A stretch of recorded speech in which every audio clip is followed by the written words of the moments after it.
البدع والأهواء، أهل البدع العقائدية وأهل البدع السياسية. نقول بيننا وبينكم السلف، بيننا وبينكم الكتب، كما فيقول البدع بيننا وبينكم. الحمد لله رب العالمين، والصلاة والسلام على المبعوث رحمة للعالمين وعلى آله وأصحابه ومن تبعهم بإحسان إلى يوم الدين. أما بعد.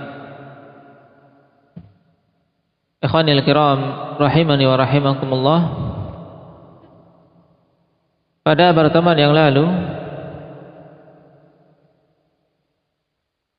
kita membahas tentang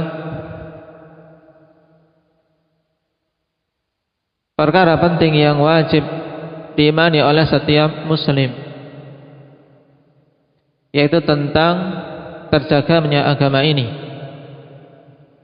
Sebagaimana perkataan Syekh Muhammad bin Abdul Wahhab rahimahullahu taala, wa dinuhu baqin. Bahwasanya agama Nabi kita Muhammad sallallahu alaihi wasallam, yaitu agama Islam, agama kita semua, itu baqin. Nah, akan tetap sampai tegaknya hari kiamat, terjaga.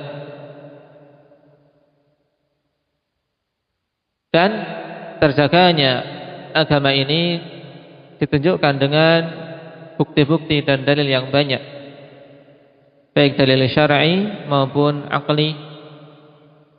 Di antara dalil-dalil syar'i yang menunjukkan hal ini apa?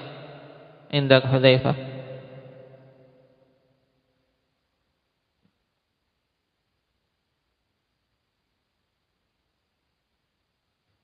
Nah, semua dalil-dalil yang menunjukkan tentang penjagaan Allah terhadap sumber hukum agama itu sumber hukum Islam, yaitu apa?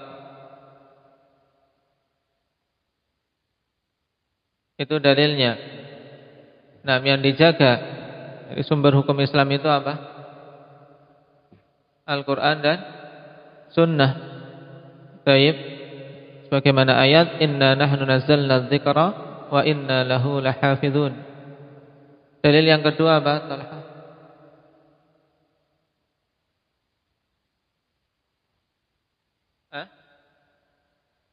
Kenapa? Nah, yaitu senantiasa akan ada orang-orang yang membela agama Allah Subhanahu wa taala sampai tegaknya hari kiamat. Apa dalilnya?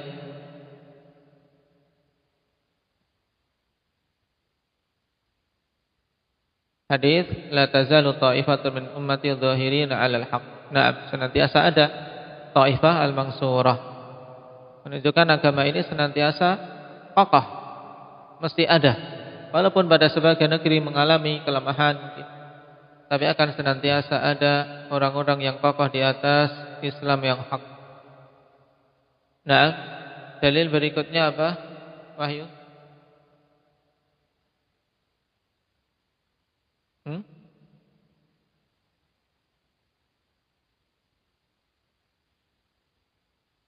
Irfa sautak ya. Anta rajul.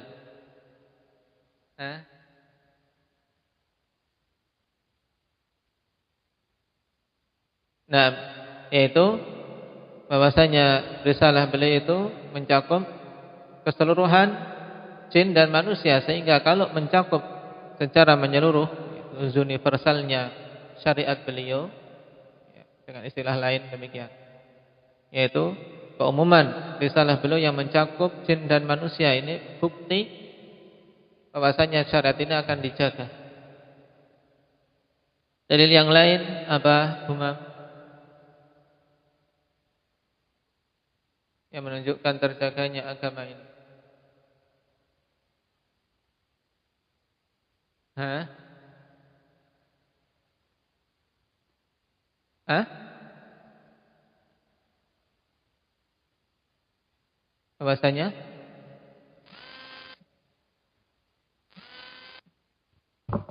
Bahwasanya apa?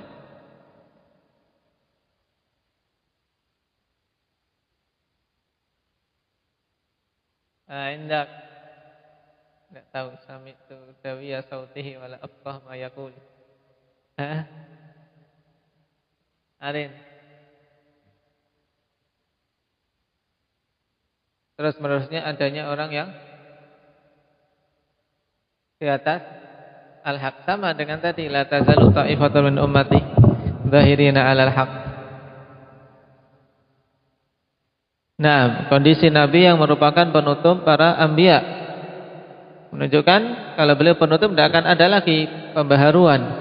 Syariat beliau lah yang akan terus berlaku sampai tegaknya hari kiamat. Nah, dalil yang lain apa Muhammad?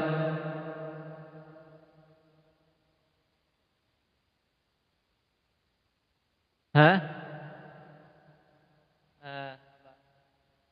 Yang belum. Terus menerusnya taklif, yaitu perintah untuk beribadah kepada Allah Subhanahu wa taala. Na'am. Dawamut taklif.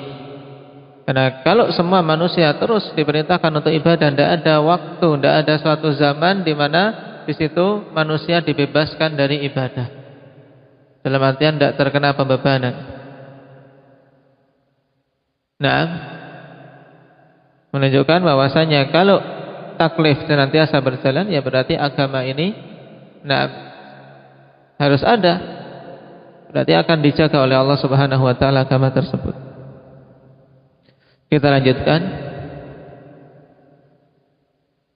Qala Syekh Muhammad bin Abdul Wahhab rahimahullahu taala, wa hadza dinuhu la khaira illa dallal ummata alaihi wa la syarra illa hadzaraha minhu.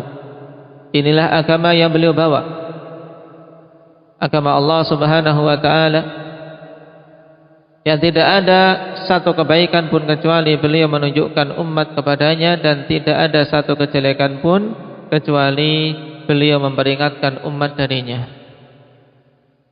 Hal ini sebagaimana Rasulullah sallallahu alaihi wasallam telah tegaskan, ikhwan, dalam hadis yang diriwayatkan oleh Imam Muslim, innahu lam yakun nabiyyun qabli illa kana haqqan alaihi an yadulla ummatahu ala khairi ma ya'lamuhu lahum wa yunzirahum syarra ma ya'lamuhu lahum. Sungguhnya tidaklah ada seorang nabi pun sebelumku kecuali wajib atasnya untuk menunjukkan kepada umatnya kebaikan yang dia ketahui kepada umatnya, dan memperingatkan umat dari kejelekan yang dia ketahui. Demikian pula Nabi kita Muhammad sallallahu alaihi wasallam.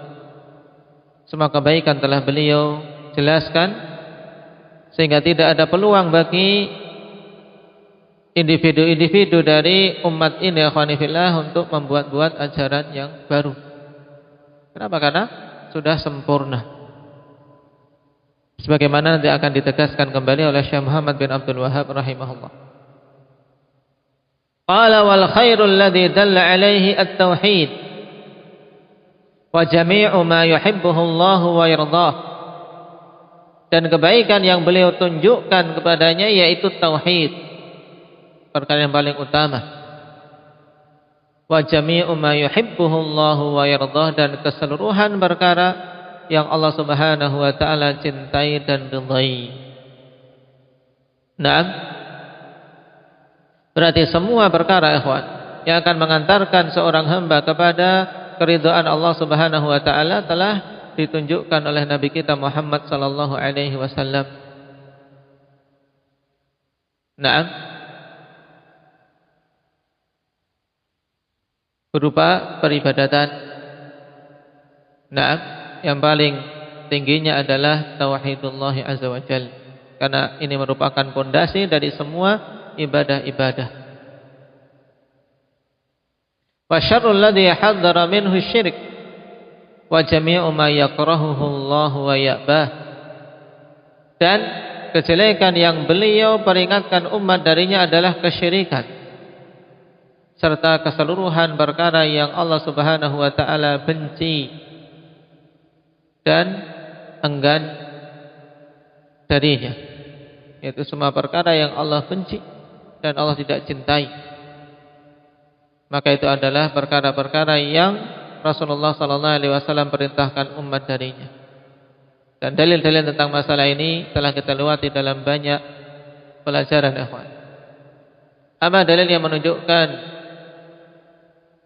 perintah untuk kita mentauhidkan Allah bahwasanya Rasul sallallahu alaihi wasallam seru manusia untuk itu. Dalilnya begitu banyak, di antaranya Pak Ahmad.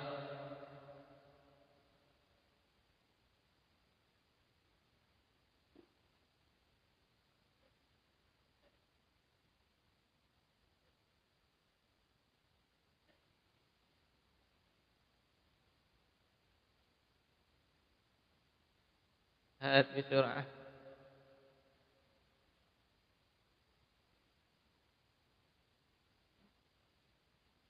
Yang menunjukkan bahwasanya tauhid kebaikan tertinggi yang Nabi sallallahu alaihi wasallam seru umat untuknya.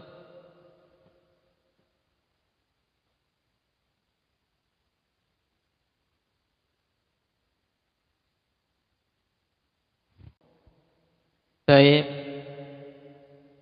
Banyak sekali akhwat. Nah, innaka taktumu ala qaumin min ahli alkitab falyakul awwala ma tad'uhum ilaihi syahadatu alla ilaha illallah fi riwayatin ay wahidullah. Ya Mu'ad, atadri ma haqqullah 'alal ibad wa haqqul ibadi 'ala Allah. Haqqullahi 'alal ibad ay ya'buduhu wa la yusyriku bihi syai'a. Jelas. Ya ayuhan nas, qulu la ilaha illallah tuflihu. Nah, baik. Qul inni umirtu an a'budallaha mukhlishan lahuddin. Dan seterusnya. Demikian pula tentang peringatan dari syirik. Baik.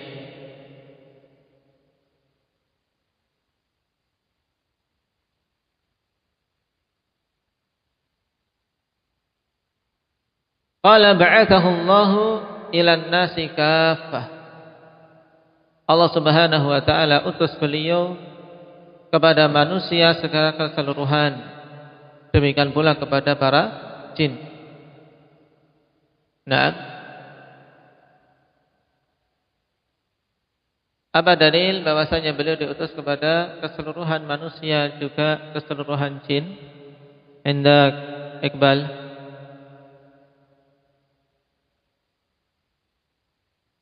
Wa ma arsalnaka illa kafatan linnas. Baik, tidaklah kami utus engkau kecuali kepada keseluruhan manusia. Nah, dalil yang lain apa? Indak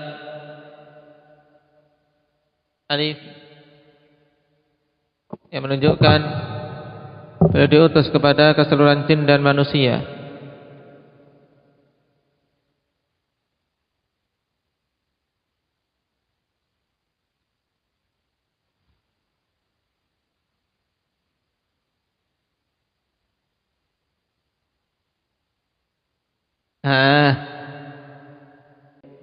Hadis. Na'am wa ursiltu ilal khalqi kaffah. Dan lafaz an-nas ikhwani fillah ba'athahu Allahu ilan nas. Allah utus dia kepada an-nas, ini mencakup jin dan manusia, karena lafaz an-nas itu bisa digunakan untuk kedua jenis makhluk ini.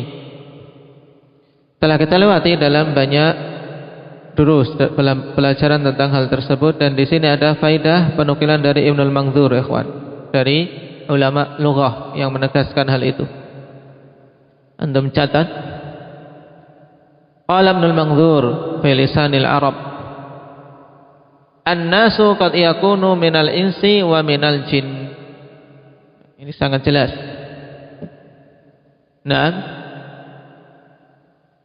dari an-nas terkadang dari kalangan manusia, juga terkadang dari kalangan jin. Jadi mencakup penggunaannya ikhwani fillah dalam lisan Arab. Naam, an-nas mencakup kedua jenis makhluk yang mendapatkan taklif, mendapatkan pembebanan ini.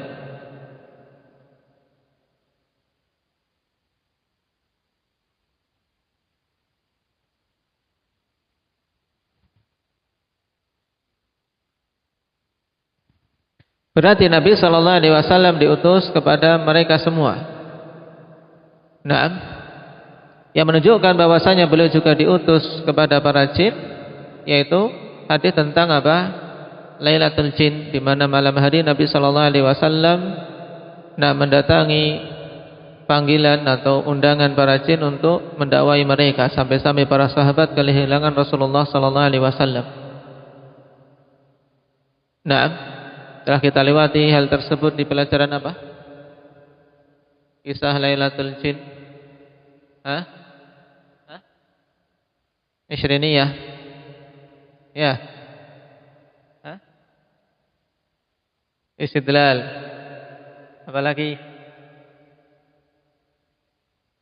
Hah? Nah, telah berkali-kali. Nah, menunjukkan apa? Luasnya cakupan syariat beliau sallallahu alaihi wasallam. Juga yang menunjukkan hal ini, akhwan, firman Allah Subhanahu wa taala dalam surat Al-Furqan ayat yang pertama. Tabarakalladzi nazzala al-furqana 'ala 'abdihi liyakuna lil 'alamin nadhira. Naam. Maha tinggi Allah Subhanahu wa taala, zat yang telah menurunkan Al-Furqan kepada hambanya, yaitu Nabi kita Muhammad sallallahu alaihi wasallam, agar dia menjadi pemberi peringatan lil alamin, kepada keseluruhan alam. Naam.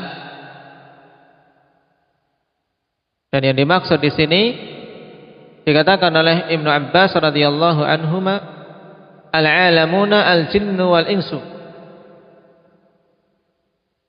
Nah, dalam ayat ini yang dimaksud al-alamun al-jinnu wal insu. Daliluhu qauluhu ta'ala liyakuna lil alamin nadhira wa lam yakun nadhiran lil bahaim. Nah, dalilnya apa? Liyakuna lil alamin nadhira, agar Nabi menjadi pemberi peringatan bagi sekalian alam, dan Nabi bukanlah pemberi peringatan untuk hewan-hewan. Ya kan? Jadi yang dimaksud dengan alam adalah al-jinnu wal insu.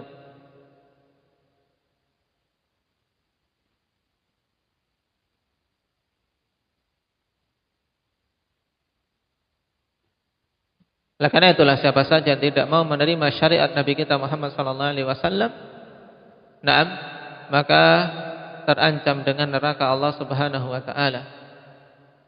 Wa may yakfur bihi minal ahzabi fannaru maw'iduh. Siapa saja yang kufur kepada beliau dari golongan-golongan yang ada, maka ancamannya adalah neraka.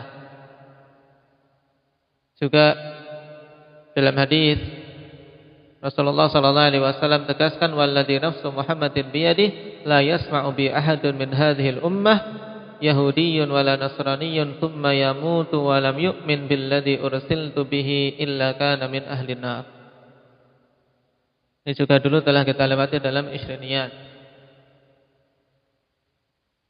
Nah, demi zat yang jiwa Muhammad berada di tangannya, tidaklah mendengar tentangku seorang pun dari kalangan umat Yahudi maupun Nasrani kemudian mati tidak beriman kepadaku, maka dia menjadi penduduk neraka. Nah, jadi tidak ada peluang bagi siapapun setelah diutusnya Nabi kita Muhammad sallallahu alaihi wasallam untuk memilih agama selain Islam.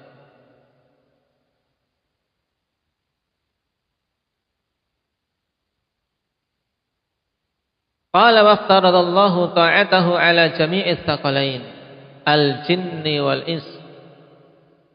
Wa dalilu qauluhu ta'ala qul ya ayyuhan nas inni rasulullahi ilaikum jami'a. Dan Allah Subhanahu wa taala wajibkan untuk mentaati beliau atas keseluruhan as-tsaqalain. Allah Subhanahu wa taala wajibkan untuk taat. Yang dimaksud dengan taat adalah apa? Yang dimaksud dengan taat yaitu fi'lul ma'mur wa tarkul mahdzur, yaitu melaksanakan yang diperintahkan dan meninggalkan yang dilarang. Itu namanya ta'ah. Nah, dengan penuh keridhaan, bukan keterpaksaan. Kalau melakukan perintah tapi terpaksa, bukan taat. Sebagaimana pula meninggalkan kemaksiatan tapi terpaksa, ini bukan taat. Karena ta'ah ikhwanifillah yaitu apa? Seorang melakukan perintah dan meninggalkan larangan dalam kondisi dia ridha dengan hal tersebut.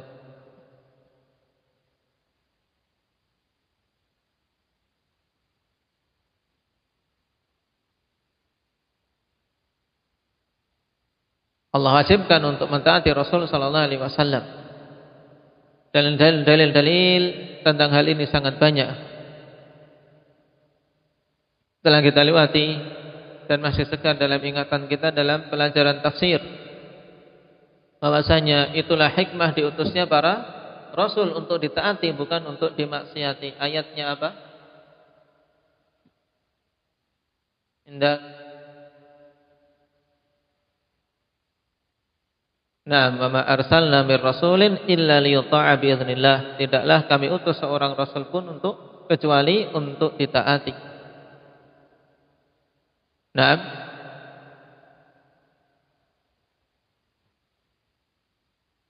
juga masih dalam pelajaran tafsir yang tegas juga.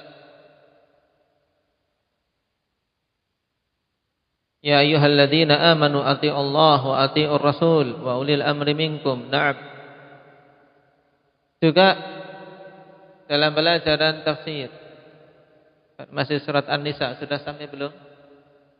May yuti'ir rasul faqad ata Allah. Belum. Nah. Baik. Tapi yang berhubungan dengan pahala, yang menunjukkan juga dituntutnya kita untuk taat. Apa? Arin?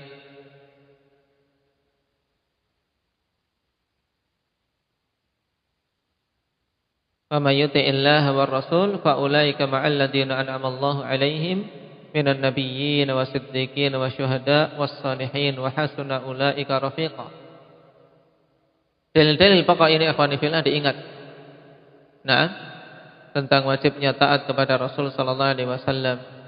Dan dulu telah kita lewati juga dalam banyak durus dan juga dalam khutbah.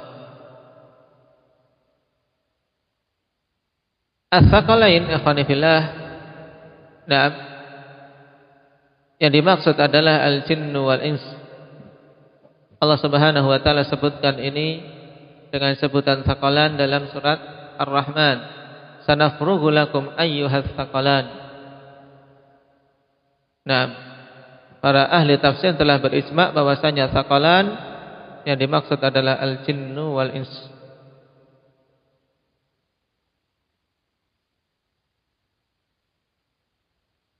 Dinamakan dengan saqalain. Kenapa? Para ulama dalam masalah ini ya kawan, ketika menjabarkan asal mereka dinamai as-saqalain, kita dapati banyak ta'bir atau banyak ungkapan. Tapi semuanya bisa digabungkan dan tidak saling bertentangan. Yang pertama, litafdilillahi iyyaha ala sairil makhluqat bil aqli alladhi khussa bihi. Kenapa? Karena pengutamaan Allah Subhanahu wa taala kepada keduanya dari keseluruhan makhluk-makhluk yang ada dengan akal. Itu dikarenakan kedua jenis makhluk ini Allah Subhanahu wa taala utamakan dengan akal. Maka pergunakan akal tersebut.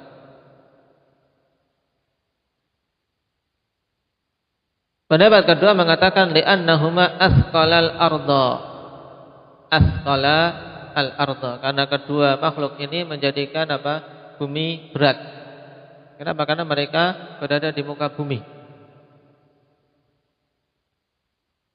Yang ketiga li'annahuma usqala bitakalif, dan ini yang paling masyhur ya kawan. Dikarenakan apa? Kedua makhluk tersebut dia apa? Dibebani dengan pembebanan. Usqala. Nah, dibebani dengan pembebanan yang pada asalnya sebagai suatu apa? Suatu hal yang tsaqil untuk pertanggungjawabannya, berat mempertanggungjawabkan amanah yang dibebankan. Walaupun asal kewajiban-kewajiban yang Allah Subhanahu wa taala tetapkan adalah mudah.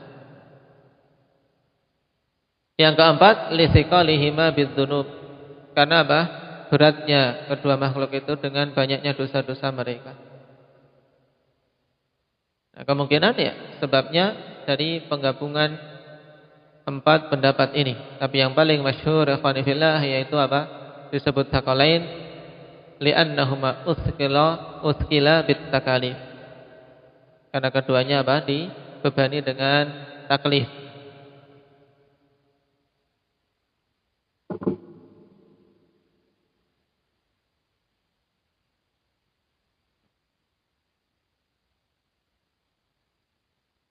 Minal jinni wal ins, dari kalangan jin dan manusia. Naam.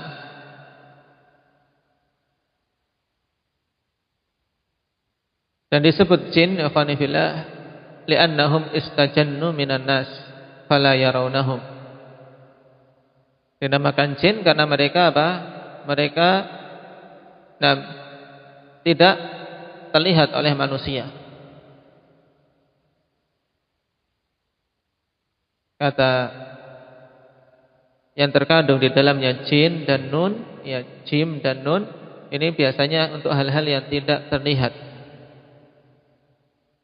Dalil yang menunjukkan hal ini bahwasanya mereka tidak terlihat yaitu innahu yarakum huwa wa qabiluhu min haitsu la tarawnahum. Jadi mereka bisa melihat kalian tapi kalian tidak bisa melihat mereka. Abuhum iblis. Yaitu bapak para jin adalah iblis.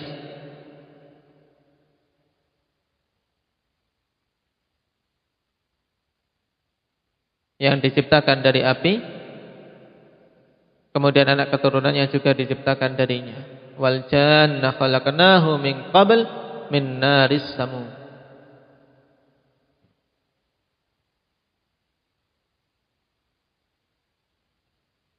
Sehingga ikhwan, dari para jin yang mereka ini kufur, itulah syaitan. Atau yang menyeru kepada keburukan-keburukan, itulah syaitan. Sedangkan yang taat beriman ya jin muslim, mukmin. Adapun al-insu,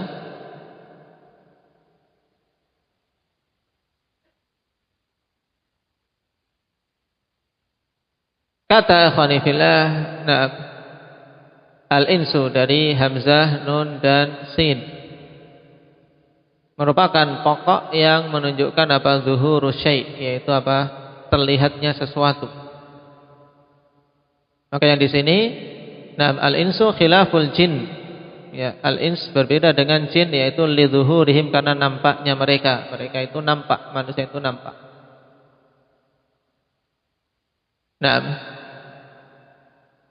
Dan makna ini ikhwan yang juga dikuatkan oleh Imam Al-Azhari rahimahullahu taala, wa aslul ins minal inas wa huwal ibsar. Asal penamaan al-insu dari inas, yaitu al-ibsar, yaitu yang terlihat. Yang terlihat.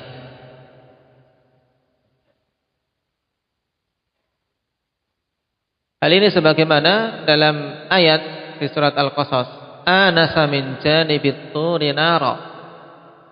Ketika kisah Nabi Musa alaihi salatu wassalam, anasa min janibit turi nara, yaitu absara, melihat dari sisi bukit Tur api.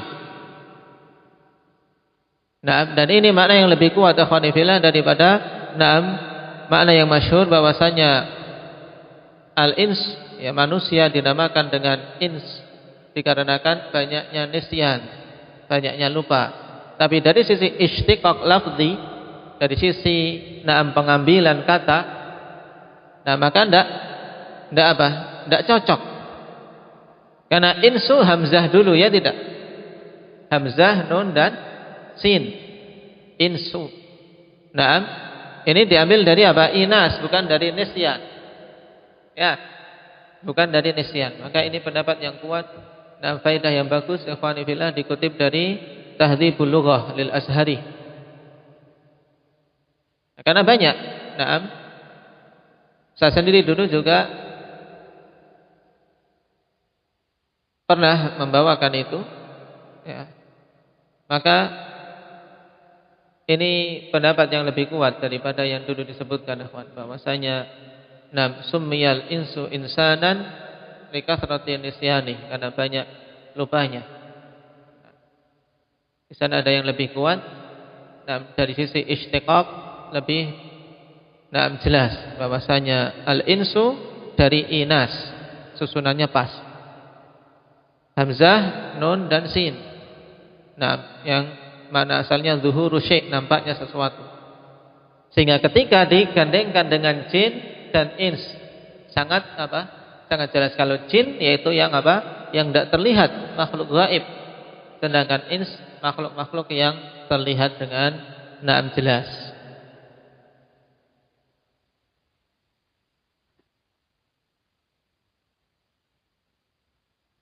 Wa dalilu qauluhu ta'ala qul ya ayyuhan nas inni rasulullah ilaikum jami'a. Dalilnya adalah firman Allah Subhanahu wa taala, qul, katakanlah wahai Nabi, ya ayyuhan nas, wahai sekalian jin dan manusia, sungguhnya aku ini utusan Allah Subhanahu wa taala kepada kalian secara keseluruhan. Naam. Inni rasulullah ilaikum jami'a. Setelah dipanggil dengan ya ayyuhan nas, dikuatkan lagi dengan jami'a, menunjukkan beliau itu betul-betul diutus kepada mereka. Naam. Dan khitab ini akhwan mencakup keseluruhan jin dan manusia yang ada di zaman Nabi maupun yang akan datang setelahnya sampai tegak hari kiamat.